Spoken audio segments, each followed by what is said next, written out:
Hello and welcome back to the Stronghold. I'm the Magi and welcome to MidWeek Magic, where I want you to grow your collection by winning 2 free rare or better ICRs each and every week.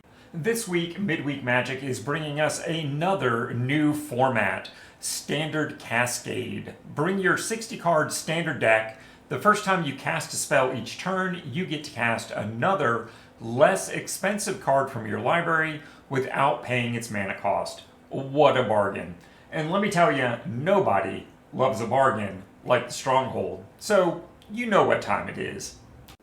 But before we get into all of that, this whole MidWeek Magic thing has become a bit of a tradition here at the Stronghold, and it all started with our crack team of researchers discovering that we were the only YouTube channel making consistent, proactive, and timely midweek Magic coverage. And here we are years later, and it appears that we're still the only ones out there doing it for the budget community. So be sure to subscribe to the Planeswalker Stronghold so that we can be here for you every chance we get. Now, what were we talking about? Oh yeah, right. That's right, y'all. It's time for the joke, because you know, anytime they do a Cascade event here on Arena, I am going to do my very best to throw some more Cascade and Discover right on top of it to bring as much ridiculous card advantage to the event as we possibly can. So here we go.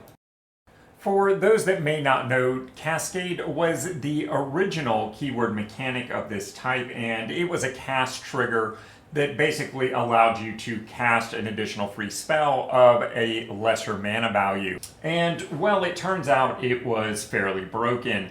Discover was intended to be a fixed version of Cascade. This time, instead of it being a cast trigger, it was a keyword ability that came with an X value each time.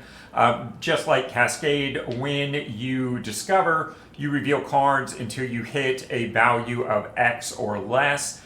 They also added a no whiff clause, which allowed you to put the revealed card into your hand rather than casting it immediately. That way you don't accidentally undo yourself with a poorly timed Wrath of God effect, for instance, or a counterspell with nothing on the stack. And anyway, you guessed it, Discover was still pretty broken, so this event has a lot of broken potential. So why do we do it? Because we can. Although we have built a number of Cascade-themed decks here over the years, all of which can be found over on my Patreon, you and I managed to come up with something unique and different for today. We'll go through the deck now. We're going to start off with just 2 copies of Authority of the Consoles.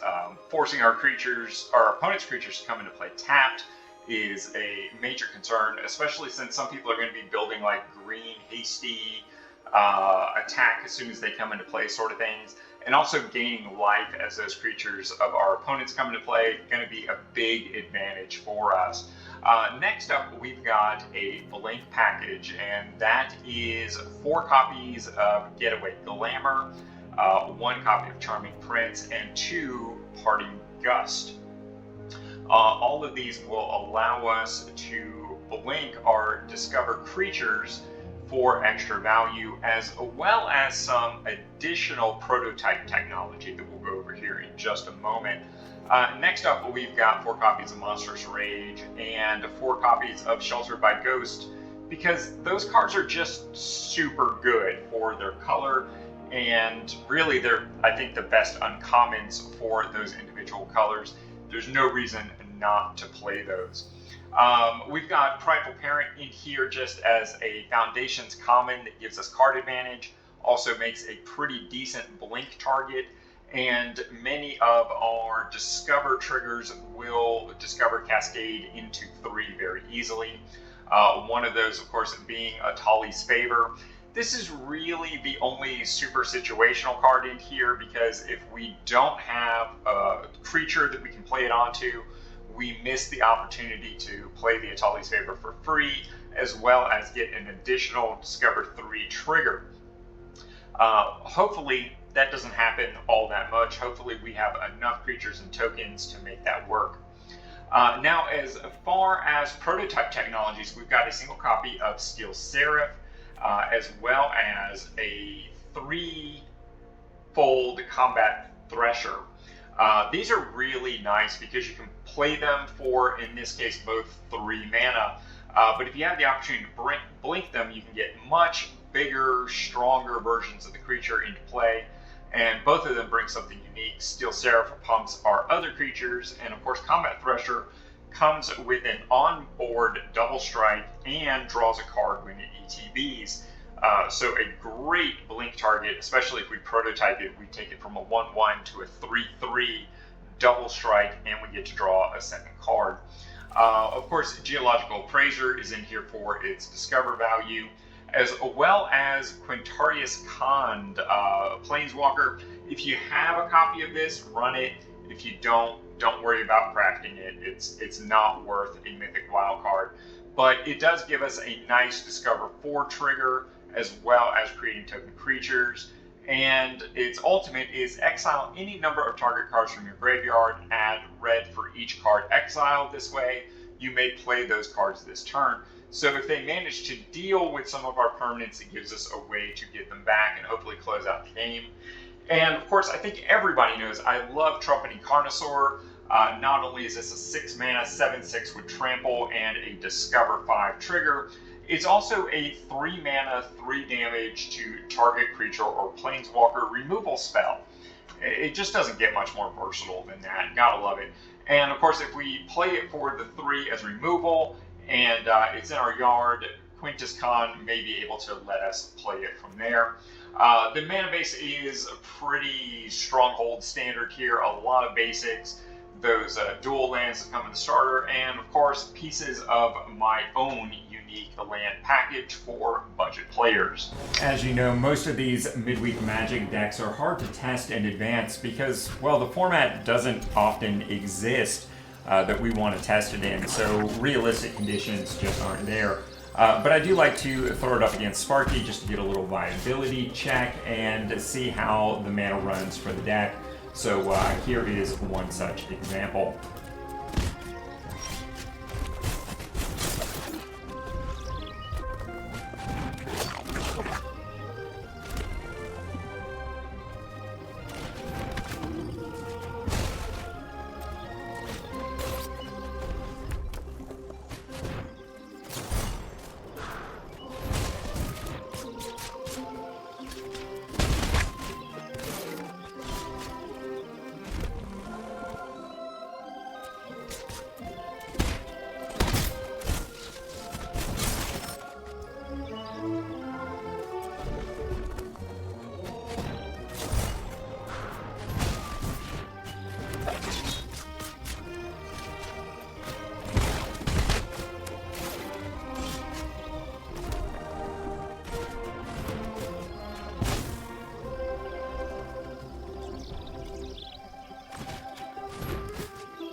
And hey, just in case you didn't catch all that, Matt would like you to know that the deck list that we discussed in this video is going to have a link down in the doobly-doo to take you over to Aetherhub, along with a link to any other alternative list that you might wish to consider.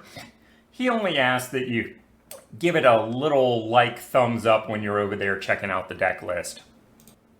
And I plan on live playing this event on Wednesday at 11 a.m. over on my Twitch channel, so definitely stop in and check it out. Because the Stronghold is so much more than just a YouTube channel, and you can find links to all of our other social media outlets in our profile. Because at the end of the day, we're all budget players. And as a community, we're stronger together. So like, comment, subscribe, follow, do all those things to show a little love. It's appreciated more than you know.